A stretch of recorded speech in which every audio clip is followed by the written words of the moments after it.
Hi, my name is Danielle Prado, and this is a presentation for Southern Wesleyan University about one of the human resources management specialties, recruitment and selection. As we do a brief overview of what this specialty looks like under the human resources management umbrella, we're going to take a look at how it applies to the company Quick Trip. Now, the reason I chose this company is because it's been consistently named one of Fortune magazine's 100 best companies to work for since 2003. And so it's an interesting concept of human resources management to review. Of course, the first half of recruitment and selection is recruitment. So the actual definition of recruitment given by the Society for Human Resources Management is the process of attracting individuals on a timely basis in sufficient numbers and with appropriate qualifications to apply for jobs with an organization. So this is where they're actually going out and getting enough people to apply, attracting them in the right amount of time. Obviously, it can't take too long or that position sits open. And of course, we have to have enough applicants to be able to have a good pool to make a choice from. And of course, they have to have the appropriate qualifications so that we can end up with a candidate who's able to do the job well. So one of the first decisions of the human resources professional is to decide whether they're going to hire or not to hire. There are many different ways to meet labor needs, and they've got some factors to consider, such as if this is going to be a long-term need, if this is going to be a short-term need, how quickly they need these positions filled, and how complicated or how skilled are these positions that they will need. Some of the options that they will have is using part-time labor, contract or temporary labor, overtime for existing employees, or hiring an actual permanent position with a company. One of the choices for recruitment is actually promoting to a higher position from within the company. The good thing about this is it motivates and rewards good work and longevity. So it actually impacts the work of the people who are currently at the company, as well as helping to fulfill a position. There are positives and negatives, though, about promoting from within, so it must be weighed depending on the situation. For example, one of the positives is that the person would already know the company. They already know the culture of the company. They know the business that they're in, their clients. They already know the policies. However, one of the negatives is that losing out on an outside hire that could have brought in new ideas or fresh perspectives that an inside employee may not have. QT, or Quick Trip, also believes in promoting from within as one of their recruitment methods. Actually, the VP of Human Resources at Quick Trip for 28 years, who just retired, Kim Owen, started out as a benefits clerk and actually rose from that entry-level position up to the VP of HR position. So they do believe in working hard to get a promotion, or the people who do not work hard enough actually end up leaving the company usually. Of course, external recruiting is an alternative to internal recruiting, as well as it's always going to be necessary because as people are promoted internally, those positions, especially those entry-level positions that they came out of, need to be filled in with people. Any job posting is always going to need to include information about the position, required qualifications, and how to apply. Some of the traditional ways that these job postings have been put up by companies are in the newspaper, classifieds, trade journals that apply to the business, or radio or television ads. On-site is another way to get the attention of people who happen to be close to the business or come to the business for other reasons and see that sign or refer other people.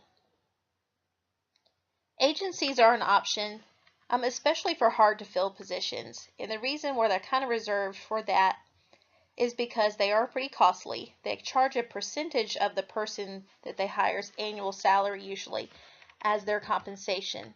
So to make that cost effective for the business, they need to use that usually only when necessary, when these other cost-effective methods aren't as able to fill that position.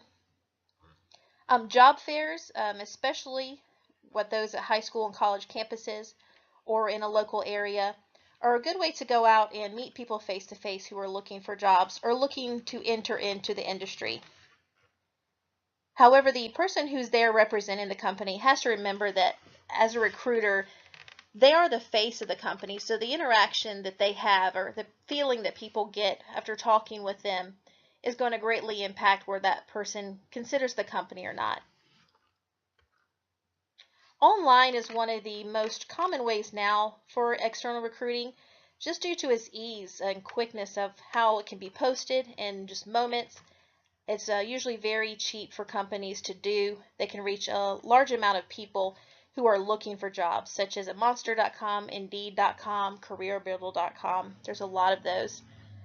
And the downside of that, though, as well, is that they're going to receive a lot of applications. So the HR professional is going to have to go through more applications to actually narrow down who has the qualifications and get the pool of candidates to interview.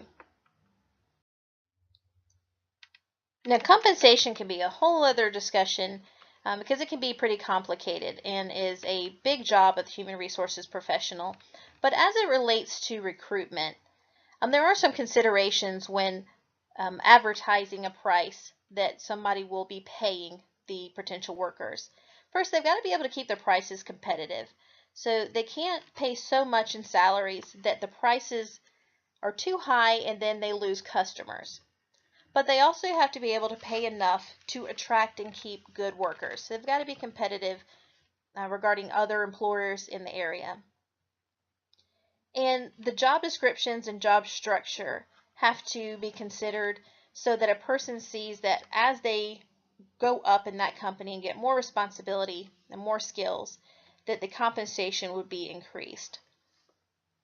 So for example, at Quick Trip, in the industry, they do offer a very higher than average pay. And that only benefits companies when they can attract the best candidates and help them do their best work.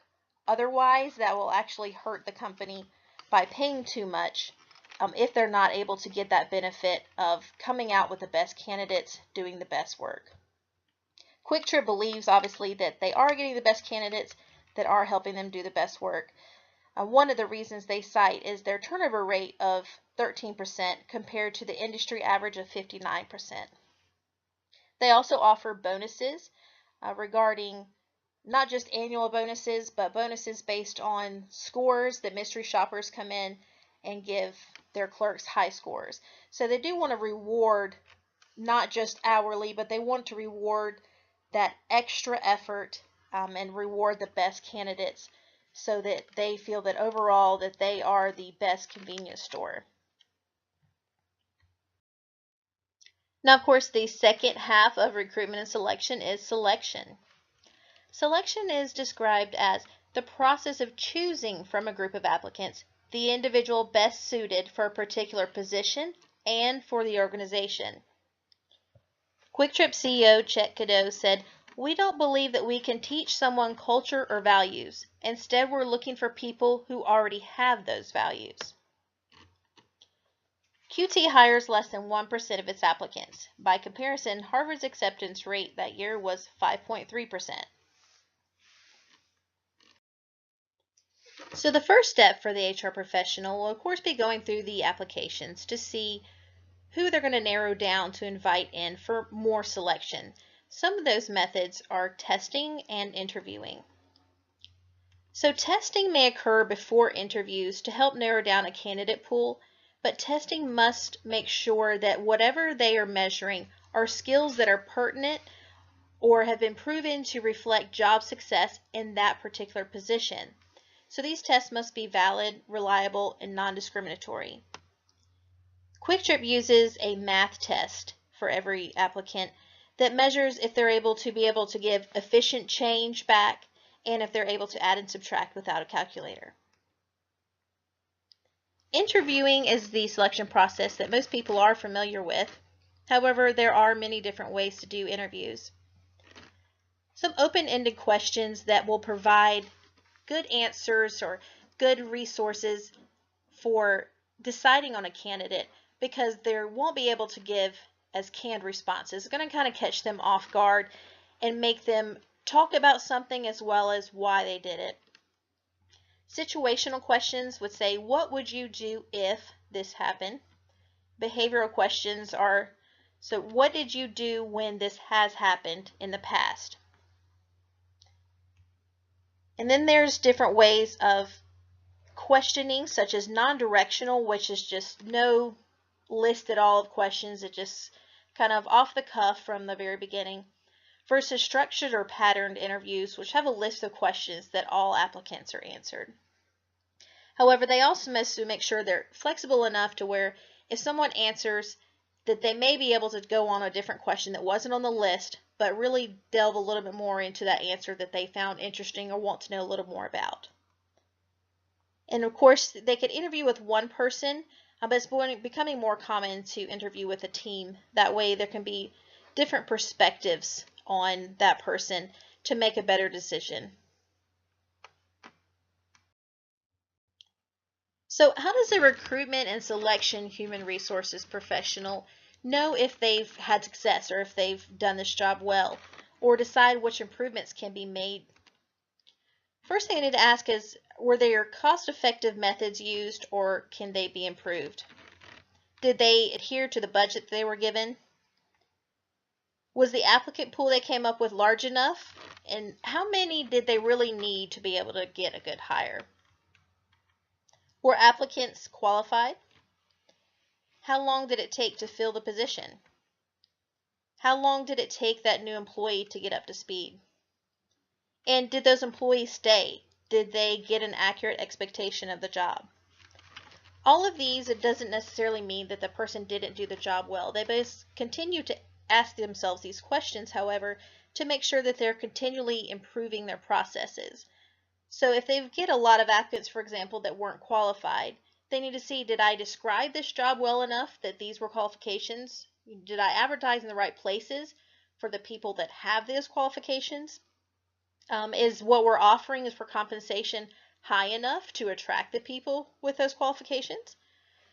If it took too long to fill the position, they may need to decide how they can speed up their process better without compromising on quality, or how they may need to project their future numbers better and start earlier on filling these positions and not wait until after it's crucial.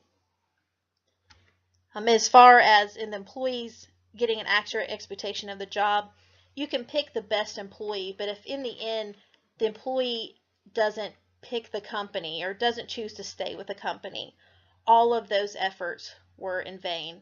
So the human resources professional really has a big job when it comes to recruitment and selection, because they are spending time and money, but they are choosing a new team member, and the only way that that's successful is if that person stays with and contributes to the company.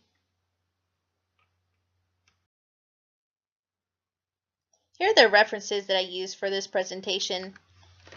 Our textbook Fundamentals of Human Resources Management, of course, for the overview, as well as specific information from the Society of Human Resources Management.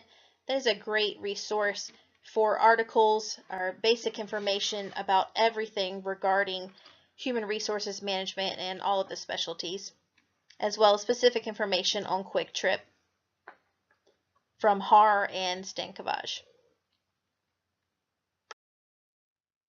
Now, for follow-up questions in the discussion area, one question on recruitment. Do you think that the candidates that Quick Trip attracts are because of the higher rate of pay or something else? Why are so many people applying to Quick Trip? And on the selection, Quick Trip says they have a secret recipe for selection. What is something specific that you think they're looking for, and how do they see if a candidate has that? Looking forward to seeing everyone's answers.